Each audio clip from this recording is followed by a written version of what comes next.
You're watching Mirror 7 News. Stay informed, stay ahead for more news.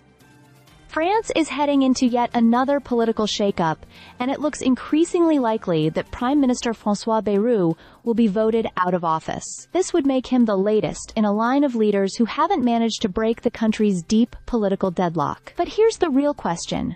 Will his removal actually change anything?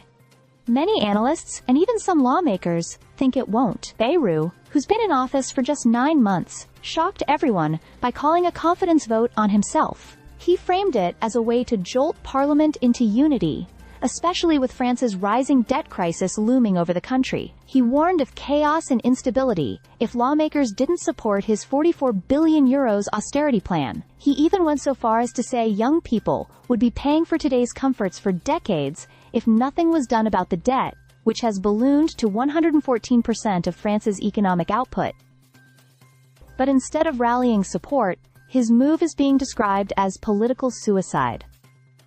Opponents from both the left and right have rejected his approach. Marine Le Pen called it exactly that, suicide, while commentators painted it as either a kamikaze mission or a final dramatic gesture before bowing out. And the reality is, Bayrou simply doesn't have the votes to survive Monday's showdown. The root of all this traces back to President Emmanuel Macron's controversial decision last year to call a snap election. Instead of clarifying the political landscape, the result fractured Parliament even more. Now, the National Assembly is split between Macron's weakened centrists, a hard-left bloc led by Jean-Luc Mélenchon, and Le Pen's powerful far-right National Rally. That division has made governing nearly impossible. Many lawmakers can barely even exchange pleasantries, let alone agree on legislation. While Bayrou's fall seems imminent, the bigger picture is Macron's own dilemma. His approval ratings are at their lowest since he first took office, and while he's ruled out resigning, he faces a country boiling with frustration. Movements like Let's Block Everything are calling for mass protests, and unions are weighing new strikes. On the streets, the mood is restless.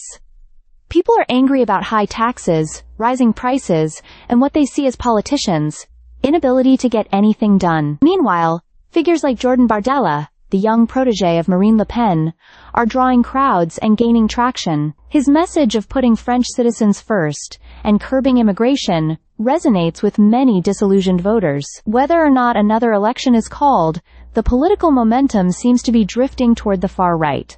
So what happens next? Macron may try to appoint yet another prime minister, his fourth in just 2 years. He could also attempt to form a fragile minority government with new compromises, perhaps even reaching out to the socialists. But whatever path he chooses, the sense of paralysis in France is only deepening. And unless something truly shifts, the risk is that anger on the streets could turn into an even bigger crisis for the government in the months ahead. Stay subscribed for more videos.